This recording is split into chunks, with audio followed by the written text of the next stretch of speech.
Hello YouTube world, this is Johnny Mow coming to you today with a little video on my blade sharpener, frequency of blades that I sharpen, how many hours do I usually put on blades, and just an overall review of the RBG 712. RBG 712 is a blade sharpener I found online that I thought was just an awesome design, so I bought it about 3 years ago. Absolutely love it. Very simplistic to use. Just a switch here, this little grinding wheel. Although it's thin, I can tell you that on this side, I'm on my second year with it. And I'm impressed by that. Now the first grinding wheel that came with it, this grinding wheel was about $40. And what happened was, because my blades were so far off, I was grinding so much off, that grinding wheel went quick. But once I got my blades down to the 30, what they need to be, I just sharpened this, so this is a sharpened 30-degree blade. Very nice.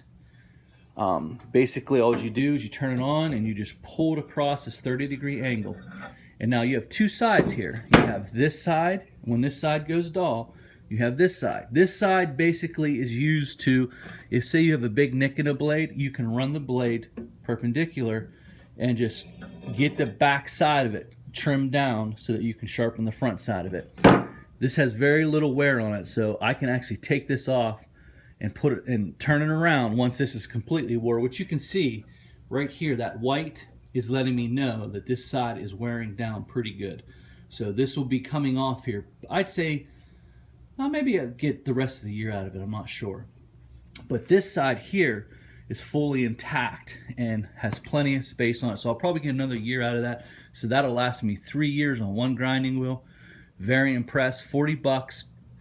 Have any questions about it? You can ask. Very easy. Does a great job sharpening blades. I will say this: if you have a large crew and you're sharpening 20, 30 blades a week, I'm not sure that this little half horsepower motor is going to be able to take it. Not sure. I sharpen about 6 to 9 blades a week, and that's a week. So it gets a lot of rest. I don't overheat the machine. It's about all I could say about it. I don't know if it would be good. Probably something like a Magmatic or something really big you can invest in. But it just goes right here on my shop bench. And it doesn't take up any space at all. Very nice machine. Love it. So now it's longevity. Every morning I come out, I do morning maintenance. I start the day with a clean deck, get all the grass off of it. I feel the blades. Generally, my blades will last 2 days, so that'd be about between 12 and 14 hours is what I get out of my blades. Let's say that I have a rough day of mowing and I've only got 6 hours on them, and I come in, I lift it up, and I kind of feel them and they're kind of dullish. I take them off and sharpen them. So I do it this way, between 6 and 14 hours. I will extend it to 20 if it's dry out and they're really not dull at all. So I don't go more than 3 days. They're definitely coming off no matter what after the third day. But I do sharpen them when they're needed. That's how I do it. There's no, I don't have a 25-hour mark and that's it. I sharpen them when the deck's in the air. Every morning I'm cleaning it out, I'm feeling the blades, got a nice edge on it, it's staying on the mower. After the third day, I'm taking them off anyway, just cleaning them up. And I found this: if you'll clean them up, if they're just a little bit dull, it's like 1 or 2 passes in here and they're back to sharp again. If you wait till they're just mangled and all, it just takes forever and you're wearing more off the blade than you really need to. So keeping a sharp edge is good for your blade. It's easier on the sharpener to get the blade sharp again. I know guys go 2-3 weeks and they're like, that blade sharp, got plenty. It's not sharp at all. You're chewing up grass. I found with a sharp blade you can go faster. Now on my Ferris mower and on this Snapper Pro mower, I would say they go about 10 to 12 miles an hour on both mowers. I have found that I cannot cut that fast. That was a question that I was asked. And I can't cut that fast. There's just no way. And especially in this, we've been getting a lot of rain and this grass is soaking wet. I generally just can't go fast at all. But when in July In August, when the grasses are dry, they're a little bit harder. They're a little bit more stand straight up a little bit better. You can fly over the lawns. I can go full speed. But as of right now, there's just absolutely no way I can travel that fast and get a clean cut. I'll turn around and I'll see, sprigs sticking up, missed stuff. Or when you leave the lawn, what'll happen is the lawn, it's just pressed down. The wind just knocked it down. And then when you come back, you'll see it starts coming up. Sometimes you'll get a phone call. It looks like you didn't even cut my grass. The Ferris, I will say, it is a great mower. It's my favorite mower as of right now. It's my favorite mower. But I will say that I think that I cut a little bit faster with the Toro. I think that the ground speed of the Toro in the way the deck's designed, the more suction underneath, I think that the Toro was able to travel at a higher rate of speed. Now, as far as when it comes to double cutting, when I have to double cut a lawn, I think the Ferris does a better job of double cutting. It does a better job of throwing the grass. It's just one of those things where it's give or take. Now, if I could put the Turbo Force deck on the Ferris, I think you'd have a great deck. But once you start getting into really high grass, I think the ICD deck does a better job than the Turbo Force. But once you're down, the Turbo Force does a little bit better job when the grass is in the normal ranges, because it allows you to go a little bit faster. Whereas that big wide deck opening on the Ferris, the ICD decks, it causes a little bit of air to escape and not giving enough suction. So you got to kind of slow your speed down a little bit. And I think that's why Exmark and Toro, with those tightly baffled decks, do better when it's in normal ranges. Now, when you get up into the bigger grasses, when everything's tightened up underneath there and there's no air escaping anywhere, I would take the ICD deck over anything. I love the ICD deck. I love that mower. It's my favorite mower. It has just over 55 hours on it right now. We can go take a look at it. It doesn't look anything like a new mower anymore. It's in the trailer. As you can see, it's got grass. It's muddy. It's dirty. It's just, it's a great mower. I did put the Toro suspension seat on it. Oh my. I mean, this ride on this mower is absolutely, it's just phenomenal. I mean, this mower, to me, there's so much more energy at the end of the day. You're not coming home beat up from the ride and tired. And it's something you won't notice until you get a mower like this. You're like, wow, I got a little bit of energy. I feel a little bit better. Also, something you'll notice is going from the Snapper Pro to this, you'll find that you'll go faster on lawns because you instinctively slow down the sticks because you kind of know where the bumps and stuff is. You don't do that with this because it takes a lot of the bump out. So you're kind of still keeping consistent speed. Whereas if you had a mower that didn't have any kind of suspension on it, what happens is you're kind of automatically slowing down and you don't realize how much speed you slow down to compensate for that. So great mower. I highly suggest it for this part of the country anyway. As you know, I suggest Toro, Exmark, Ferris.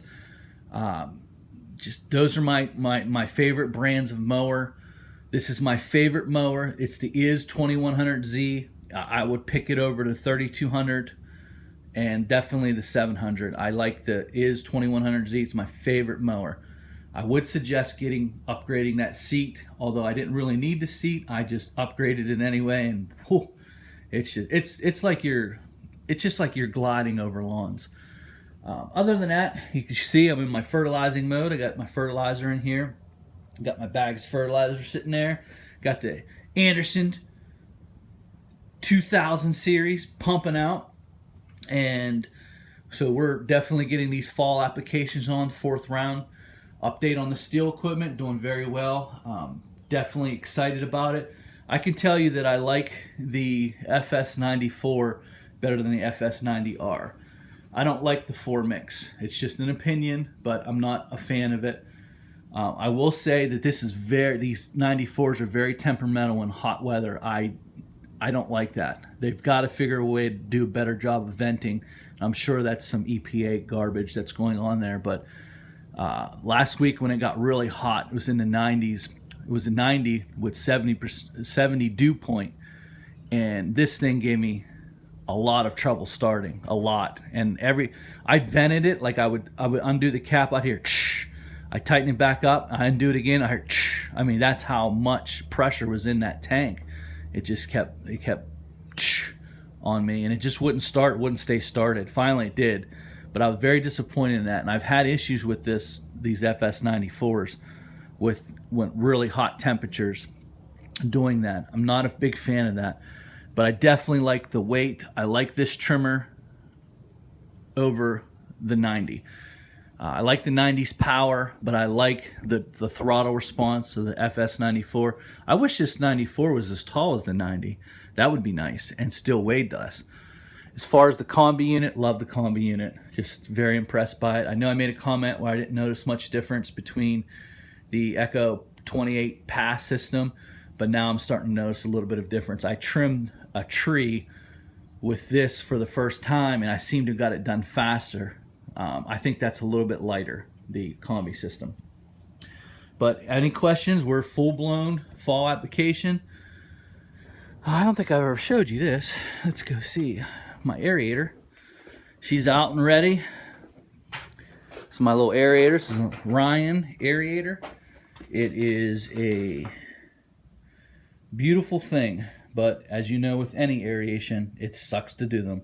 But it is great extra money in the fall. You can sign on your customers. You can actually go rent these. You don't even have to own one. You can rent them for a day or two.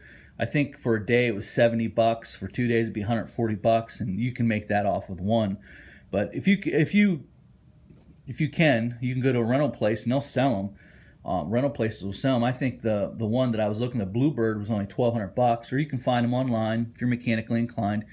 I don't like to buy them used. I bought this one used because generally they're just beat the mess and back. But it had a Honda engine on it, so I bought it anyway.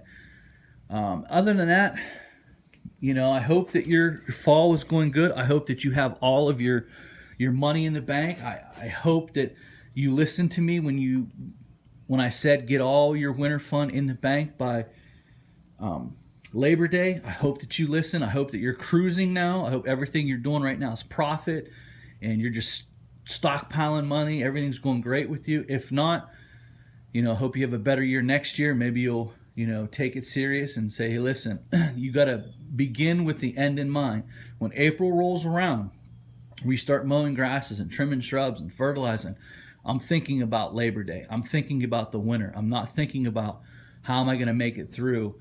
I'm thinking about extending my my money all the way out to July.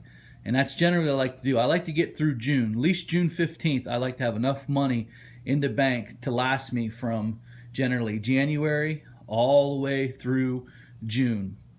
Because money doesn't really start pouring in until about May. Because if you do work for a month and you bill for a month and you wait for your money, so about May 15th, that money starts coming in. So you want to have money till about June 15th. So around here, like I'll get some work in November, so I should make enough money in November to pay for my December bills. But in January, I will need money.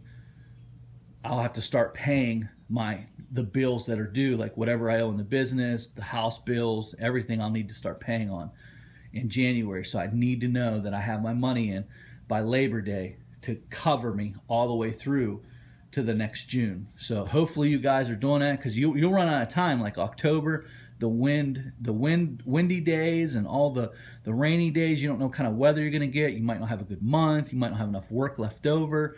Or, you know, the mowing starts to slow down a little bit. The leaves start to fall, and you know, by November, you know, you clean up the rest of the leaves. You're finishing up your fall applications, and there's just not a lot of money. There's not a lot of time left to recoup all of that. So this year, we were fortunate. By July 4th, we actually had our money for the next June, and it's been a good year for that. You know, because we had such previously good years, I already had enough money in to accommodate.